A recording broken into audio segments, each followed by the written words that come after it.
Hola, muy buenos días. A nombre de la Academia de Biología Marina, les damos la bienvenida una vez más a nuestro seminario semanal, que en esta ocasión será impartido por la maestra en Ciencias, Janet Alejandra Martínez Vargas, quien es estudiante de doctorado del Instituto de Ciencias del Mar y Tecnología de la UNAM. Como siempre, si alguien tiene alguna pregunta, comentario, por favor, pedimos la palabra. Adelante, Alejandra, bienvenida. Muy bien, muchas gracias por la presentación. Quiero agradecer también a la Academia de Biología Marina por permitirme este espacio. Y bueno, el día de hoy vamos a hablar de este tema que titulé La vida dentro del arrecife, las esponjas perforadoras.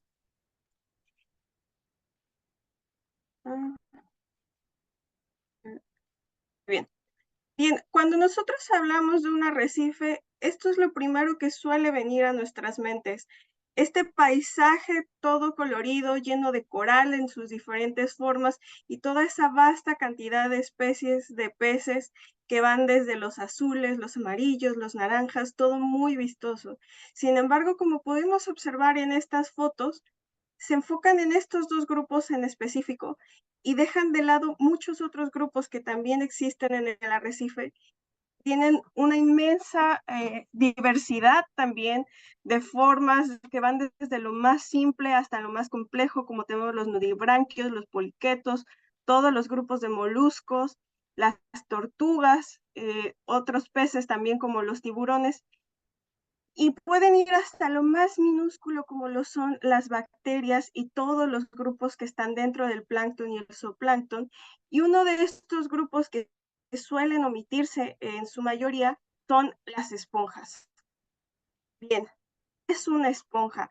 Una esponja es un individuo, es un animal cuyo cuerpo está constituido por un conjunto de poros finos y canales y tienen un esqueleto conformado por espículas, ya sea de carbonato de calcio, de sílice o fibras de espongina. Esto puede ir en conjunto, pueden estar unas independientemente de otras, incluso se han encontrado algunas especies que carecen de estos organismos.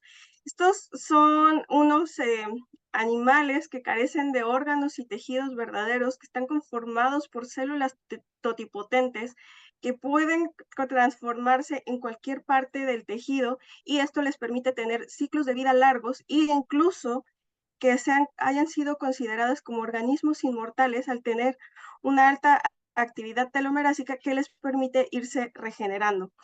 Además, son organismos que para su clasificación e identificación es muy complicado dada la alta plasticidad morfológica que cada especie puede presentar, ya que una misma especie puede tener hasta 4 o 5 formas diferentes, 4 o 5 colores, lo cual va a depender de las condiciones del ambiente en el que se desarrolla, y va a seguir siendo lo mismo, pero es como en los humanos. En África suelen tener las personas un morfotipo distinto al que tienen las personas en Suiza, más o menos así es como sucede en las esponjas. Se creía que estos eran organismos sésiles, sin embargo se ha visto que tienen movimiento, solo que este puede ser muy lento o poco visible, pero sí se ve que dejan una marca en el sedimento. Sin embargo, esto no ocurre en todas las especies. Se consideran ubicuas o cosmopolitas debido a que se pueden desarrollar a todo lo largo del globo y todo lo largo y ancho de la columna de agua. Las esponjas son principalmente marinas, con un aproximado del 98% de las especies. Sin embargo, también se han descrito especies que viven en cuerpos de agua continentales, como lo son ríos y lagos.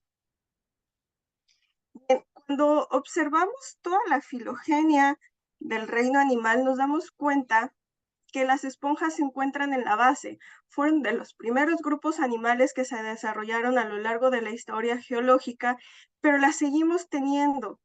¿Cómo es posible entonces que, si tenemos organismos que tienen unas características a simple vista que pudieran parecer simples y que se establecieron así y no han cambiado sustancialmente desde sus registros en el Precámbrico tardío, cómo es posible al día de hoy sean una de las especies, bueno, del filo animal con más éxito, llegando a tener descritas en la actualidad un aproximado de 9.677 especies, pero que se estima que existen el doble y que tengan toda esta variedad de formas, colores, tamaños y que se desarrollen, como les decía, a lo largo del globo y de la columna de agua. Bueno, todo esto ha pasado gracias a que al menos en los últimos 10.000 años las condiciones han sido relativamente estables, lo que les ha permitido aún más establecerse a estos organismos, llevar una diversificación y establecimiento y que el efecto de las variables no les sea tanto, aunque estas también pueden afectar sobre las variables. Bien, ¿por qué es tan importante, además de todo, prestarle atención a las esponjas en un arrecife, no solo a los corales y a los peces? Bueno, porque las esponjas pueden llegar a ser el segundo componente con mayor biomasa dentro de un arrecife. Incluso hay zonas donde se ha visto que estas ya presentan una mayor cobertura que los corales. Y esto es importante cuando vemos la cantidad de actividades que estos tienen y de servicios que dan, pues sirven de hábitat de alimento para otras especies. Como pueden ver, este pez que vive dentro de una esponja basiforme, sirven de alimento en las tortugas y además tienen relaciones de mutualismo y comensalismo también con lo que son bacterias, algas verdes y azules, igual que con los peces. Con las bacterias y con las algas además forman simbiosis con algunas de ellas que les ayudan en la fotosíntesis para que una esponja obtenga alimento no solo por la filtración, sino también por fotosíntesis. Bien, como les mencionaba, la parte de filtración es tal vez una de sus actividades más importantes, ya que se encargan de filtrar la columna de agua, no solo para obtener alimento y respirar, sino que también eliminan de esta cantidades de nutrientes y contaminantes que puedan ser dañinos para otros organismos. Tienen la producción de aleloquímicos, ya sea para su propia defensa ante los depredadores o para la competencia de espacio con otros organismos como lo son las algas, como lo son los corales o otros organismos bentónicos sésiles. Además, gracias a la simbiosis que tienen con bacterias y con algunas otras algas microscópicas, fijan en la columna de agua nitrógeno y carbono que sirve de nutrientes para otros organismos, y otra de sus actividades es que son recicladores de carbonato de calcio dentro de una matriz arrecifal al ayudar en la relación erosión-acreción de esta que favorece a los corales y a todos los demás organismos que viven dentro de un arrecife. Este conjunto de actividades que las esponjas tienen dentro de un arrecife las ha llevado a algunas de estas especies a que sean bioindicadoras de la salud del sistema. Esto es porque dependiendo de cómo sea la estructura de la comunidad de las esponjas, se verá afectada las funciones que estos tienen al medio, y al tener un desbalance o que pueda ser positivo, negativo o incluso quedarse neutral, va a afectar a su vez la comunidad de otros organismos. Una disculpa. Es decir, si hay sitios donde existe mayor cantidad de esponjas, podría considerarse que este sitio está deteriorado, ya que compite con otros organismos como lo son los corales y las algas. Bien, volviendo un poco en todas estas actividades que nosotros hemos mencionado, les comentaba de que son recicladores del carbonato de calcio. Sin embargo, no todas las especies de esponjas tienen una incidencia en esta actividad, teniéndola principalmente las esponjas perforadoras. Estas esponjas que no pertenecen a una sola clase, sino que son diferentes géneros por ahí diversos entre varias clases, tienen la capacidad de disolver los carbonatos, ya sea en un coral o en las conchas del molusco, de manera mecánica a través de unas células especializadas llamadas arqueocitos, y o química a través de la producción de enzimas.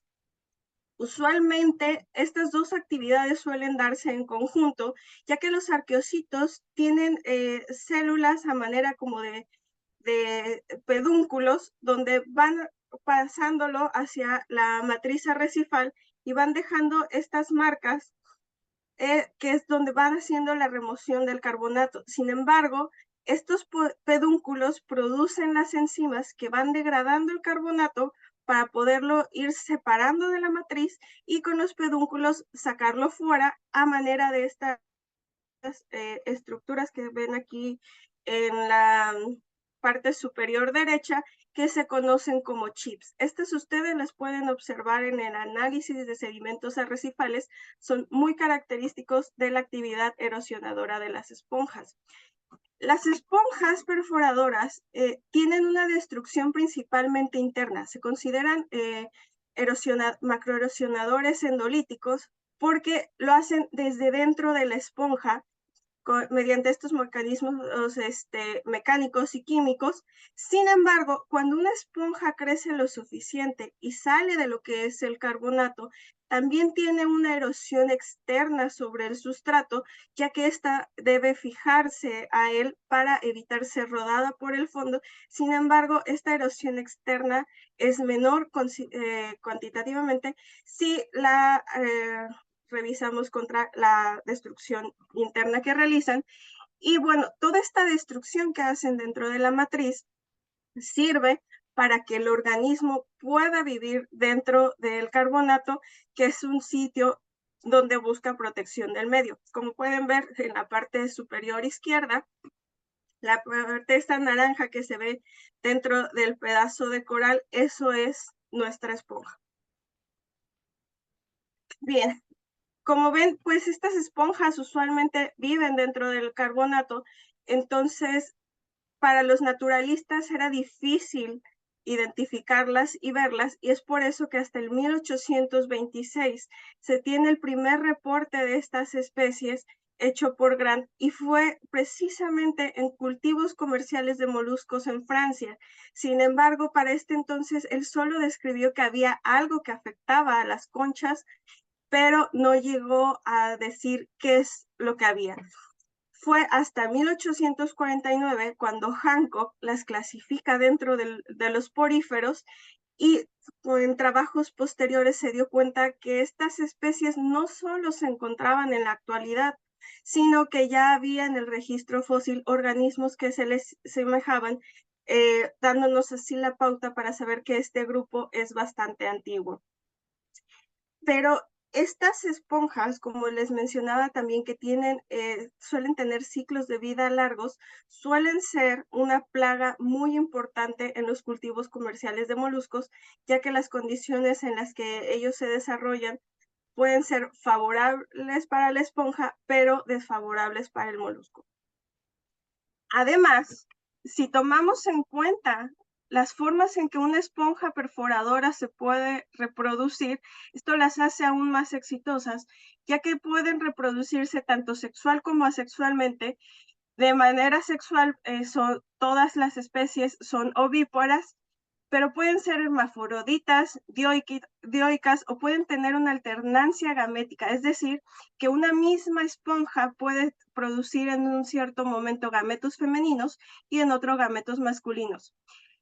Y además, tienen también 3 formas de reproducción asexual. La fragmentación, que esta puede darse por misma actividad de la esponja, o bien puede darse por la inclemencia de las condiciones ambientales, es decir, si viene un huracán y rompe un fragmento de la esponja, esta, al tener las células totipotentes, que son como células madre, puede desarrollar organismos independientes sin problema.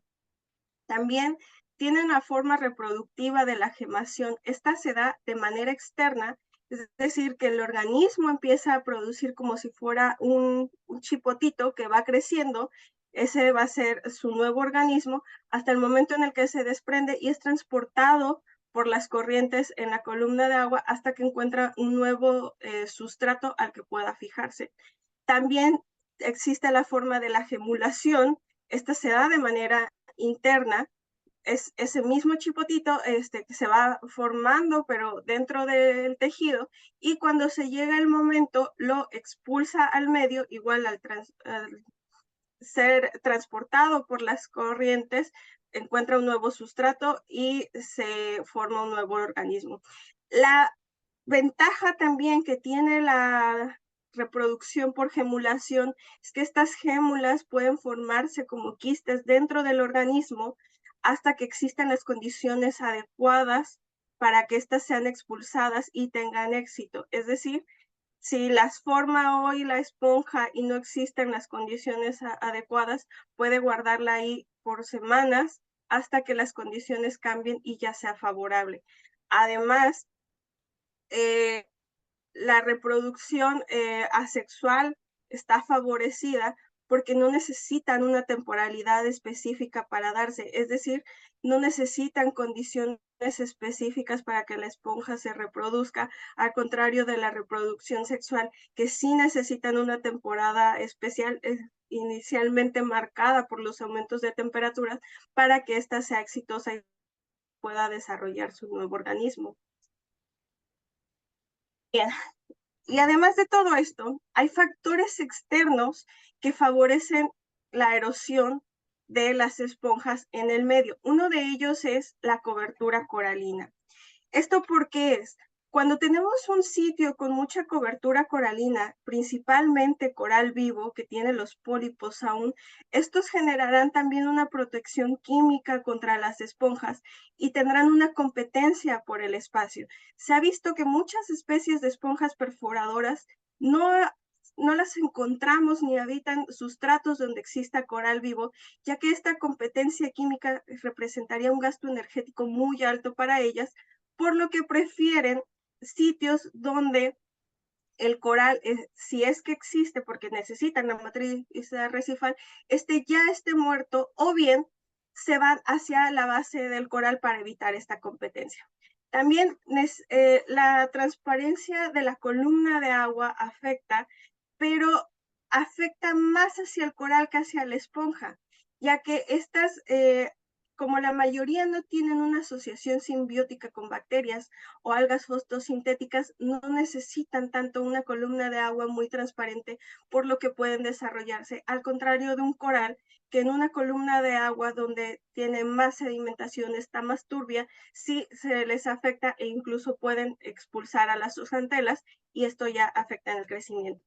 Sin embargo, hay otra cosa que sí afecta específicamente a las esponjas y es la tasa de sedimentación que exista en un lugar, ya que si esta es muy alta y tiene sedimentos muy finos o muy gruesos que tapen toda la superficie del carbonato que ellas están horadando, puede llegar a tapar todos sus ósculos y sus poros, impidiéndoles así que puedan alimentarse y respirar, por lo cual puede llevar a estos organismos a la muerte. Sin embargo, en sitios de descargas de ríos donde existe una alta eutrofización y niveles de contaminantes, estas sí pueden desarrollarse más. Y estos son sitios, por ejemplo, donde se usan como bioindicadoras, que nos puede decir que si hay una alta abundancia de esponjas perforadoras, puede estarnos indicando que este sitio es un sitio contaminado, ya que va a haber más esponjas de este tipo en particular, y la presencia de corales va a ser mínima. Además, otro de los factores que las modifican qué tanto pueden erosionar o no es la morfología y la densidad misma de los corales que ahí existan. Porque para una esponja va a ser más fácil, tal vez, perforar un coral que sea ramificado donde puedan horadar en su base y tengan menos pólipos en esta misma, que los corales más masivos que suelen tener pólipos a todo lo largo, donde tendrían esta competencia química de la que ya les hablaba. Pero además, estos corales masivos suelen ser más densos, por lo cual le es más complicado a la esponja retirar los fragmentos de chips del carbonato de calcio. Y otro de los factores que están favoreciendo la actividad erosiva de las esponjas es el pH del sitio. Donde tenemos sitios con un pH más alto, va a ser más fácil que nuestra esponja erosione el carbonato de calcio, ya que van a requerir menos actividad mecánica, menos producción de enzimas para retirar los fragmentos de chip, ya que el mismo carbonato está siendo debilitado por el pH alto del medio. Bien, ¿qué sabemos en general de la diversidad de las esponjas perforadoras?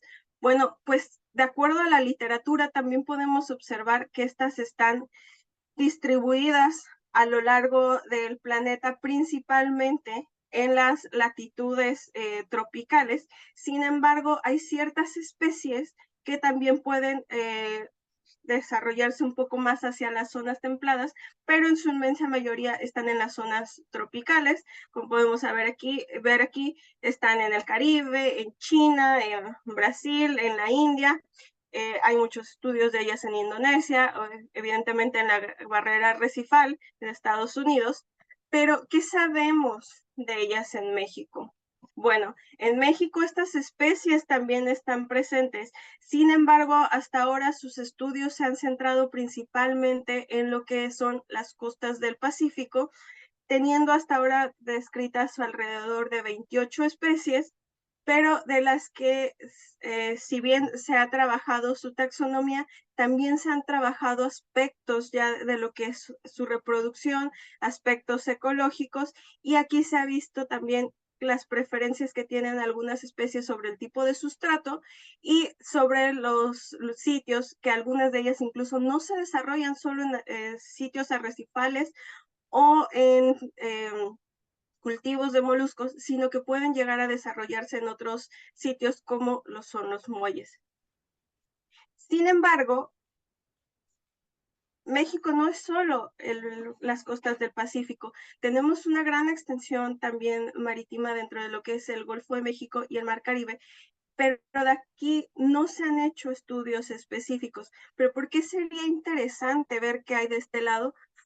Bueno, primero, en el Golfo de México y en el Caribe mexicano, vemos que en general de las esponjas hay pocos estudios enfocados que están en un puñado de arrecifes, principalmente estos que tienen una importancia comercial y para el turismo, y que se han enfocado principalmente en hacer listados de especies de arrecifes en solitario, lo que nos ha llevado a ver que en el Golfo de México existen alrededor de unas 174 especies de esponjas, pero de las Clionaida, que son de las perforadoras, solo se tiene el registro de 15 especies contra las 28 del Pacífico, y el Caribe mexicano es un caso aún más extremo, pues se tiene el reporte de unas 32 especies de poríferos para el Caribe mexicano y solo se tiene registrada de manera oficial Cliona varians. Pero bien, ¿por qué pasa esto en el Caribe mexicano cuando vemos que los estudios en general en el Gran Caribe son tan diversos para las esponjas perforadoras? Bueno, se tiene que en el Caribe mexicano la mayoría de los estudios están enfocados a especies en solitario y van más que de lo ecológico o lo taxonómico, están enfocados en estudios de la producción de sustancias para la medicina que las esponjas producen. Y pues bueno, como les decía, están sesgados a los arrecifes. Sin embargo, estos datos de entre el Golfo de México y el Caribe resultan interesantes y da la curiosidad de qué pueda pasar si se tienen estudios más específicos, ya que existe conectividad biológica entre estos ambientes. Entonces, se esperaría que la diversidad en ambos sitios aumente. Y además tenemos otro punto. Si nosotros analizamos las 28 especies que existen en el Pacífico contra las 15 que se tienen reportadas del Atlántico, nosotros esperamos que haya una mayor diversidad, puesto que estos ambientes estuvieron unidos en el tiempo geológico y tenían especies compartidas, pero que pueda que tuvieran algunas diferencias morfológicas o no. Veamos. Sabemos que en el tiempo geológico, antes de la formación del Istmo de Panamá, el Océano Pacífico y el Océano Atlántico estaban unidos por la circulación de las corrientes, pero al cerrarse esta circulación y el transporte de las especies se vio cortado. Sin embargo, antes de esto se sabe que aproximadamente el 89% de las especies estaban compartidas entre ambos lados. Posterior al cierre del Istmo de Panamá, se vio que hubo una reducción de las aguas tropicales, una reducción de las comunidades en general de los organismos, que las especies pasaron de estar en centros de radiación a refugios y que todas estas especies que estaban ampliamente distribuidas pasaron a ser endémicas, separando las comunidades. Entonces, ¿qué hacemos nosotros ahora con especies que sabemos que existen a ambos lados? Por ejemplo, en el caso de las clionas, de las 28 especies que se tienen en el Pacífico, las 15 en el Golfo, sabemos que de esos reportes, 11 especies están en ambos lados.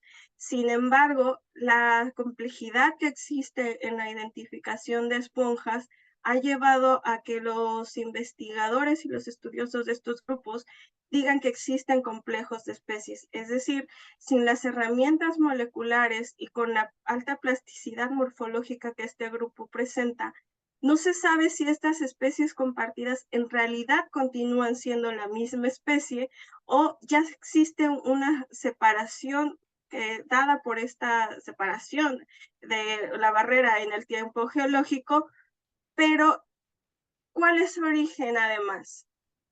Es decir, estas especies que se tienen en ambos lados de los continentes en realidad están compartidas, si son las mismas, por esta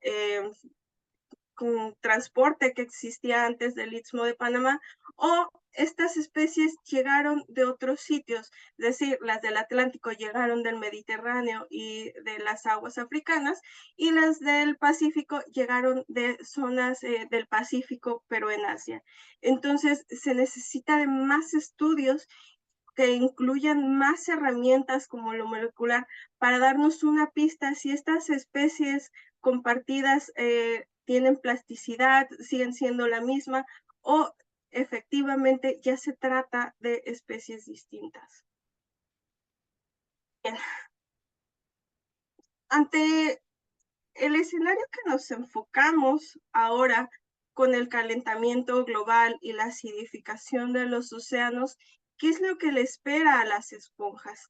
Bueno, pues como sabemos de manera general, la acidificación y el aumento de las temperaturas se ha venido dando desde hace varias décadas y en el océano particularmente ha requerido de una adaptación de las especies para que éstas puedan sobrevivir a estos cambios abruptos. Sin embargo, esta adaptación no ha sido igual en todos los grupos, ni dentro de los grupos en todas las especies. Pero se han observado datos, sobre todo en aguas a latitudes templadas, perdón, donde en arrecifes que estaban dominados tal vez por algas y tenían una baja cobertura de corales, ahora el aumento de la cobertura de poríferos ha sido tal que estos dominan los ambientes. Basados en esto, varios investigadores se han propuesto que tal vez esto signifique que estos aumentos en la temperatura traerán cambios de fase a lo largo de todos los arrecifes, no solo en las latitudes templadas, sino también en las latitudes tropicales, donde a lo mejor el cambio de fase no será pasar de un arrecife de coral a un arrecife de algas, sino que estarán favorecidas organismos como las esponjas. Sin embargo, también se ha visto en todos estos estudios que habrá afectaciones también para las esponjas, sobre todo en aquellas que tienen sus estructuras esqueléticas de carbonato de calcio, porque no podría darse que los corales de carbonato de calcio se afecten y estas también vivan, ¿no? Y serán favorecidas a su vez las esponjas con un esqueleto de sílice o aquellas de esponjina. Y bien, con todo este cambio, se han planteado varios escenarios de qué es lo que va a pasar en los sistemas si este cambio de fase ocurre y las esponjas pasan a dominar los arrecifes. Bueno, en primer lugar, habría una disminución en la competencia por el espacio, es decir, al morir muchos pólipos de coral por este aumento de la temperatura y la acidificación, ya no habría la producción de aleloquímicos por parte de ellos. Entonces, una esponja también disminuirá su producción de aleloquímicos para la competencia por espacio, por lo cual podría centrar toda esta energía en otras actividades como son su propio crecimiento o bien su reproducción. Esto, a su vez, obviamente modificaría los flujos de energía que existen dentro de todo el sistema al cambiar toda la cobertura de coral, habría más esponjas, entonces también todos sus depredadores se verían modificados. Esto también tiene un problema, ya que al haber más esponjas, aumentaría la demanda de su alimento. ¿Cuál es el problema principal aquí? El principal alimento que consumen las esponjas lo producen los corales.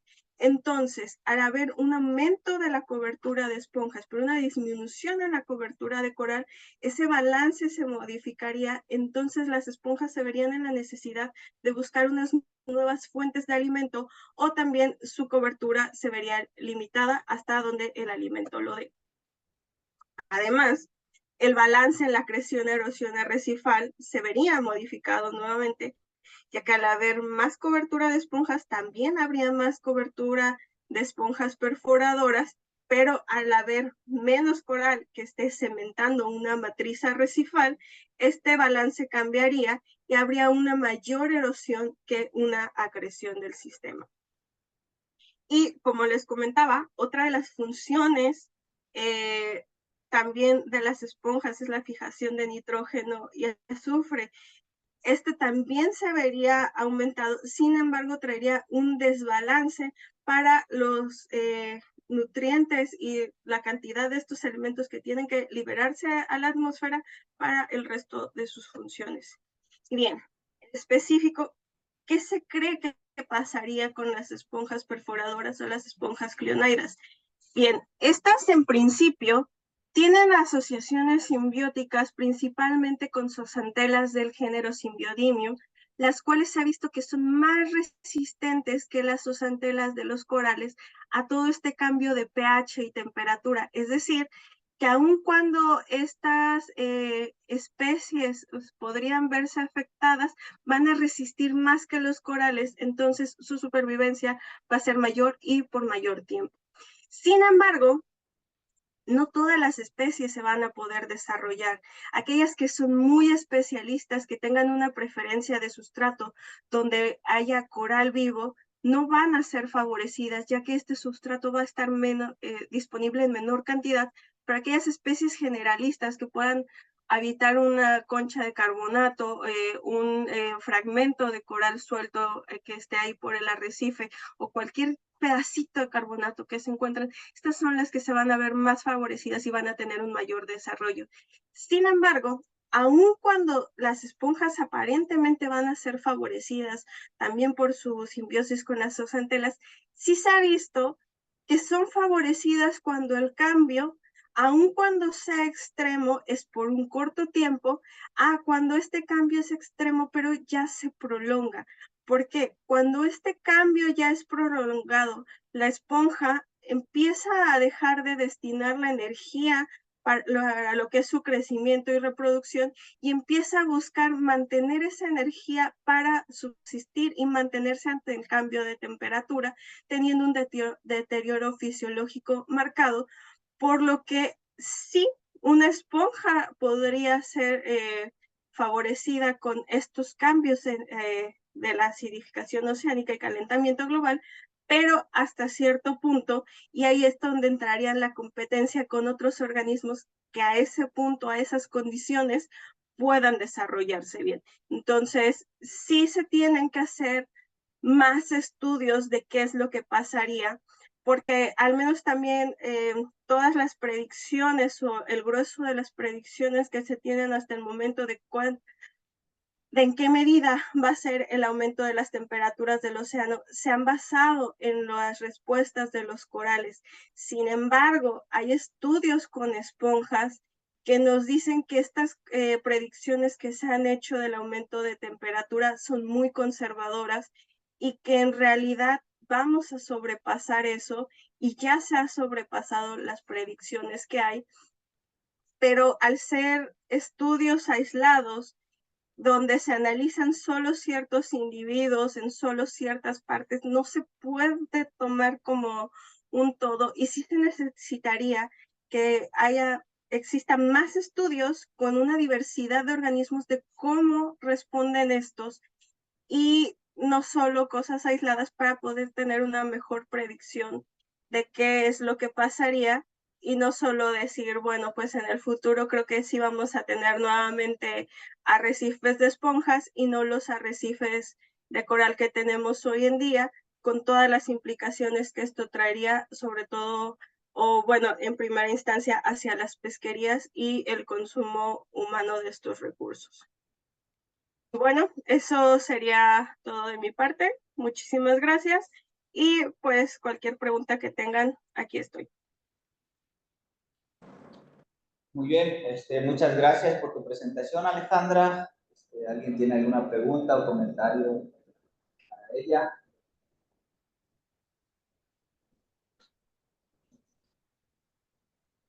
Alejandra, ya que hablabas de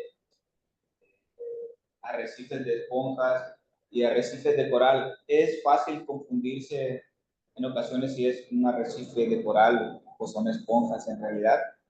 ¿Se confunden fácilmente?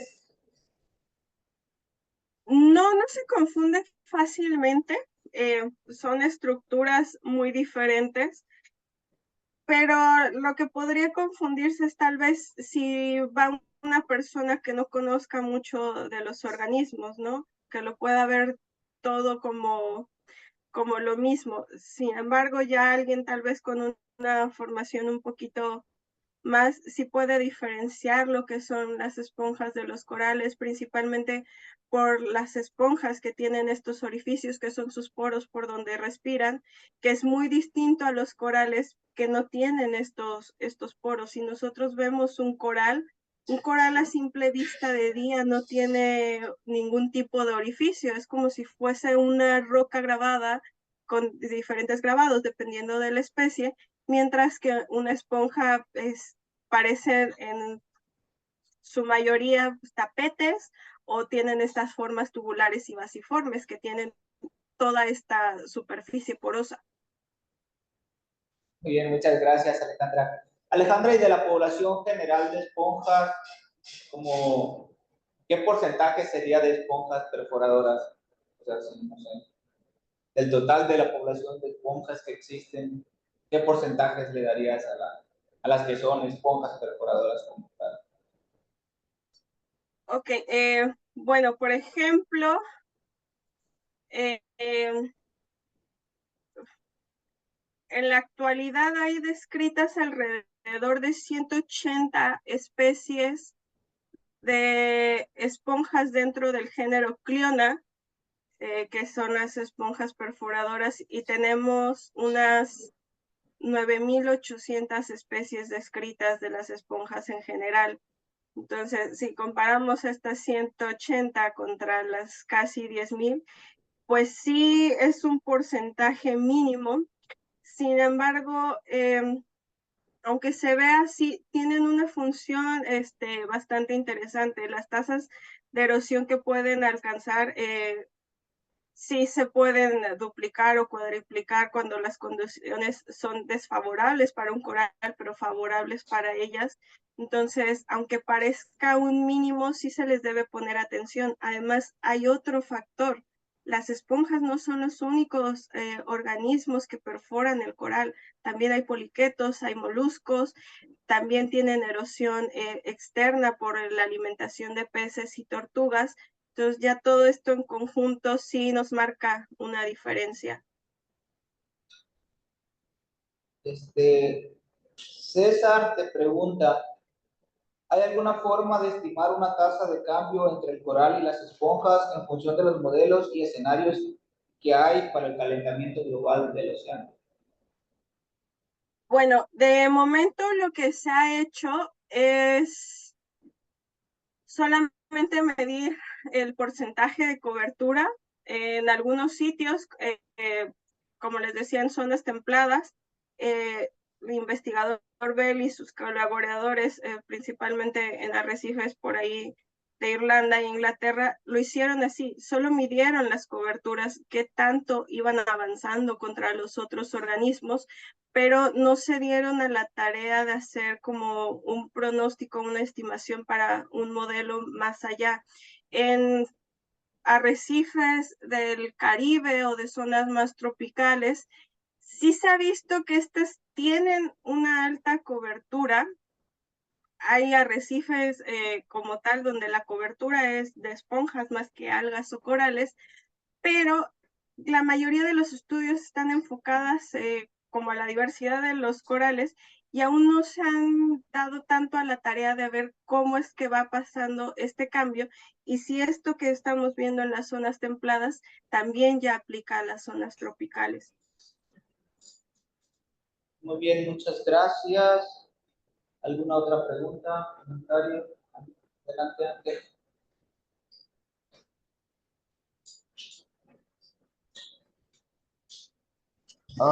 Buenos días, soy Ángel aquí en el auditorio. Primero que nada, pues muchas gracias por su presentación, estuvo muy interesante. Mi pregunta va a algo que mencionó sobre la razón de que hacían falta muchos estudios como de identificación o taxonómico en varias especies, porque los que había eran presuntamente por razones biomédicas. Y es que, por ejemplo, se me hizo interesante que entonces las compañías o los científicos que hacen estos estudios en estas especies no las llegan a identificar o no las reportan a nivel taxonómico por, ya sea porque entre muchas especies comparten, digamos, los mismos compuestos que ocupen para, pues ya sea para los productos o lo que sea que hagan con las esponjas, o cuál es la razón de que no, pues no sé, no vean la necesidad de hacer estos registros a los que pues utilicen a las esponjas, o sea que ya sean, o ya sean especies descritas y que ya no hay necesidad de hacer nada más, o cómo. Sí, muchas veces todos estos trabajos que van enfocados a los compuestos usados en la medicina se hacen con las especies abundantes y que ya han sido descritas. Entonces, usualmente buscan a alguien nada más que les corrobore, no sé, si ellos quieren trabajar con una aplicina, que les corrobore que sí es la aplicina que necesitan, que es la más abundante para que puedan ellos obtener la cantidad de los compuestos, pero no se van más allá a ver de, bueno, si es tan abundante, qué tan abundante es, con cuáles otras especies está, se van específicamente a la que ellos necesitan, no indagan más. Ok, entiendo. Y eso me genera como otra duda que, bueno, no tiene tanto que ver con el trabajo, pero que usted nos está presentando, pero se me hace curioso, digamos, por este potencial que tienen. ¿No se han hecho como estudios sobre qué tan viable es, no sé, reproducir una cierta especie de esponja dentro de un área limitada o no es tan, Sí, digamos... se sale un poquito del tema, pero te puedo responder, no te preocupes. Sí, las esponjas, bueno, de todos los compuestos biomédicos que se obtienen de la principal fuente es el medio marino. Dentro del medio marino la principal fuente son las esponjas. Sí se ha intentado reproducir estas en laboratorio, pero es complicado por la cantidad y el volumen de agua que una esponja filtra al día. Es decir, tú tendrías que tenerlas en unas condiciones de acuario con una alta circulación y con los nutrientes para que ésta pueda seguir respirando y nutriéndose. Entonces, lo que hacen usualmente para estos estudios y las farmacéuticas es aislar los compuestos, identificarlos, saben que viene de tal especie, pero ya con la tecnología que se tiene hoy en día, más que tener el gasto para tener unas esponjas, ya sea en condiciones de laboratorio o en el mismo mar, como si fuera un cultivo como si fuera, no sé, el cultivo de agave, pero en el mar, es aislarlos e intentar reproducirlos en el laboratorio de manera sintética. Les resulta económicamente más viable. Ujú. Ah, ok, entiendo. Bueno, muchas gracias. Sí, gracias a ti. Gracias, Ángel. ¿Alguna otra pregunta? Hola, buenos días. Muchas gracias por la presentación. Yo tenía un par de preguntas. Sí, nada más. Una es, mencionaste de la reproducción asexual y me quedaba duda nada más cuánto tiempo es que puede tomarle asentarse o puede durar en el medio antes de que se asiente. Porque dijiste que son de acuerdo a las condiciones, ¿no? Pero ¿cuánto tiempo puede estar así? Ok. Bien, te respondo. Las larvas o las gémulas, gemas o el fragmento que se desprenda, usualmente cuando es un fragmento se desprende y queda prácticamente al lado del original. Cuando son las gémulas, yemas, estas tienen un menor peso, entonces pueden tener un mayor transporte en la columna de agua. Sin embargo, al igual que los gametos, dependerá del tipo de estas. Hay algunos que ya llevan nutrientes y pueden subsistir por más tiempo, y hay otros que no llevan nutrientes y es solo lo que llevan están limitados y tienen que asentarse. Sin embargo, en cualquiera de los casos, el tiempo mayor es aproximadamente de una semana, lo que tienen para asentarse y poder empezar su alimentación propia antes de que pues llegue su ciclo de vida a su fin. Sí, gracias. Y la otra es, mencionaste también que pueden enquistar bueno, que pueden formar unos quistes y los podrían mantener dentro. Me quedó la duda, o sea, ¿los forman y los retienen hasta que sea el momento de expulsarlos o simplemente cuando están las condiciones los forman y los expulsan? No, los forman y los retienen. Tienen este proceso lleva un tiempo, ¿no? Para la formación de las gémulas o los gametos. Entonces, cuando ellos los están formando, usualmente es porque las condiciones son favorables. Pero cuando termina su formación, si las condiciones no son favorables, tienen la capacidad de retenerlos y mantenerlos enquistados en latencia hasta que las condiciones vuelven a ser favorables para, ahora sí, liberarlos al medio. Y más o menos, como ¿cuánto tiempo pueden tenerlos? Tampoco es mucho tiempo, serán algunas semanas, pero también el tiempo es variable dependiendo de la esponja y el ambiente en el que se está desarrollando.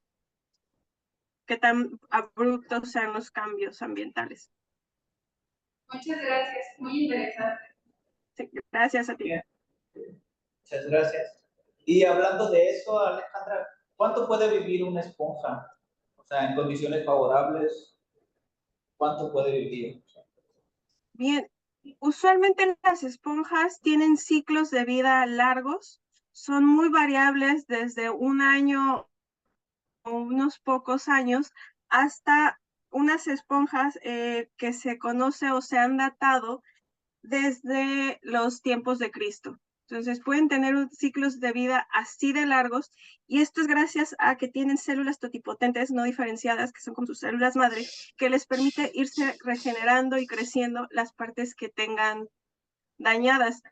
Sin embargo, estas específicas que tienen ya unos miles de años, sí están agrupadas dentro de un grupo que ha servido más como para una datación que las otras, como puedan ser las clionas, que no tienen un ciclo de vida tan largo. Además, hay unas que tienen un ciclo de vida más corto, pero también su crecimiento es mucho más rápido, llegando a tener individuos de incluso unos 2 metros, donde sin problemas cabe un buzo dentro.